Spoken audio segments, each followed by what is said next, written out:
Think about what happens right before you're supposed to start working on that project or the routine that you've been planning. You sit down, you open your laptop or your notebook, and you just stare at it. And the thing is, it's not because you don't know what to do. You know exactly what the next step is.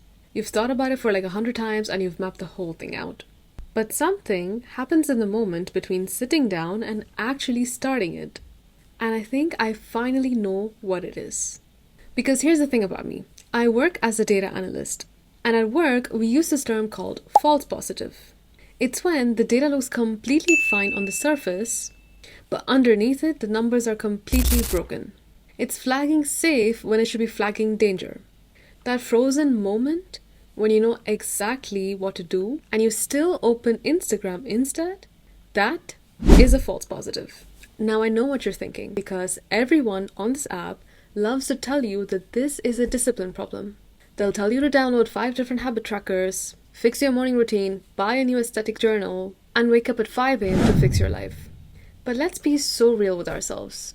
You already have the plan. You've watched enough self-help content to write the blueprint in your sleep by now. So it's not a lack of information. And honestly, I don't think it's a lack of discipline either. All the productivity advice that I've ever consumed treats being stuck like it's a resource problem. Like you just don't have enough of something. So they say you need more willpower, more confidence, more clarity, add more inputs, and then the problem is solved. But after years of starting, stopping, and restarting, I've come to the conclusion that that is a wrong diagnosis. And when you apply the wrong diagnosis, nothing you try is going to stick, because you are solving for the wrong variable. Now I wanted to understand the actual science behind why my brain was doing this. And it turns out the psychologists actually study this exact phenomenon. They call it the intention-action gap. It's exactly what it sounds like. You intend to do the thing, but you don't actually do the thing, so you're left with this massive gap in the middle. Most people assume that the gap is filled with things that they lack, like confidence, clarity, time, or even waiting for that perfect moment. But looking at my own patterns, tracking them, and being annoyingly honest about them, I found that the gap isn't a resource problem at all. It's a broken internal algorithm. See, every single time you consider starting something uncomfortable, your brain runs this lightning fast cost-benefit calculation. Except the math is completely rigged. It completely exaggerates how hard it will be to get started, and it totally ignores the actual compounding cost of staying exactly where you are. So of course, the calculation always comes back the same. And this is how it plays out in your head. I'm just not ready yet. I need to figure out my exact plan first. I'll start when I feel a little bit more confident. I don't have the right credentials for this. But if you run an actual quality check on these thoughts, they completely fall apart. Think about it. Is that thought actually accurate? Or is it just a safe assumption you're making? Is it the whole truth? Or is it leaving out the fact that you're about to waste another entire year of your life doing nothing? Is not feeling ready a reliable indicator of whether something will succeed? Spoiler, it's not. These thoughts aren't your intuition protecting you. It is just unaudited fear that you've been letting run the script of your life. I'll give you the most obvious example of this, straight from my own life. Look at this YouTube channel. I knew I wanted to start it. I had the ideas written down, I had the camera, I had everything I needed technically, intellectually, and practically. But I still sat on it for months, because in my head I had built up this beautiful, flawless fantasy of what it was supposed to look like. The perfect moody lighting, the exact niche figured out, this version of me who would effortlessly sit down, press record, and just be incredibly good at it from day one.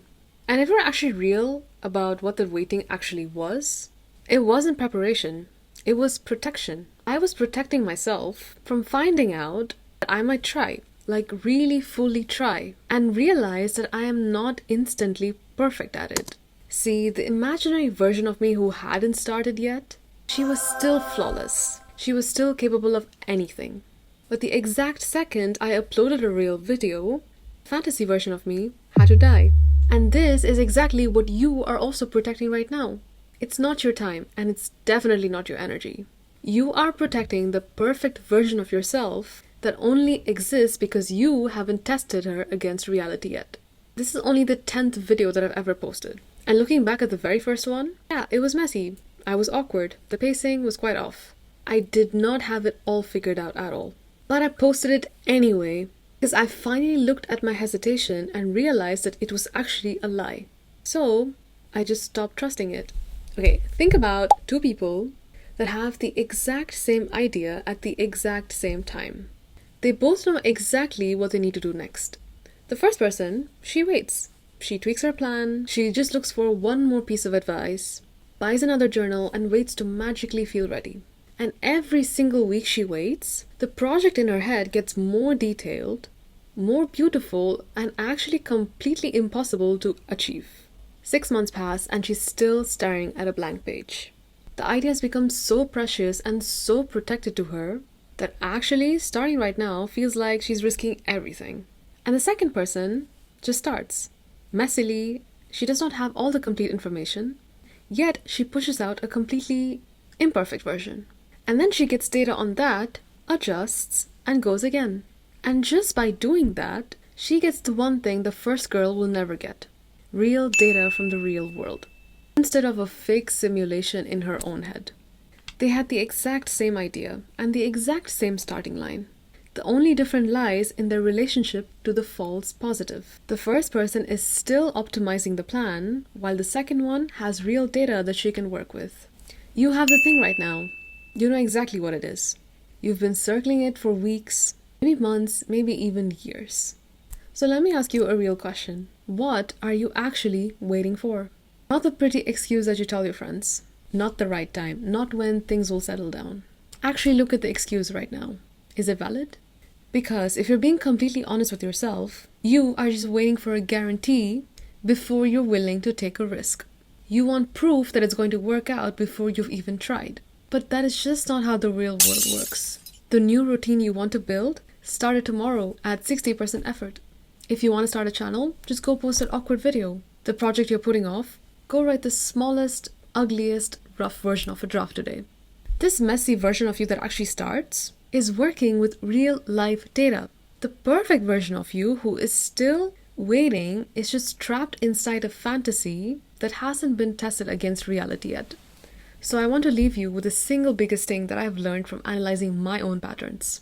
Staying stuck is a decision. I know that's incredibly uncomfortable to hear. It was miserable for me to realize, because I spent a very long time telling myself that I was just waiting, when really I was choosing. I was choosing the absolute safety of keeping a project unstarted over the temporary discomfort of doing it for real.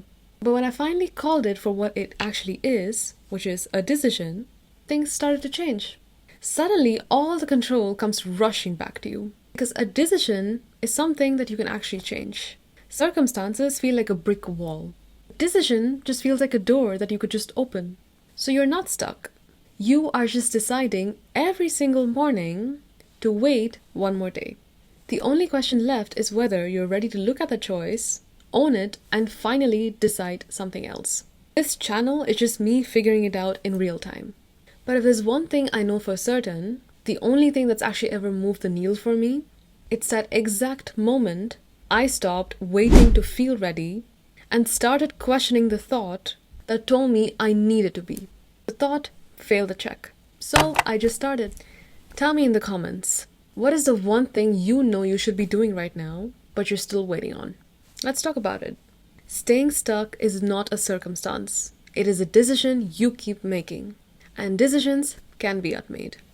Thank you for watching. I'll see you in the next video.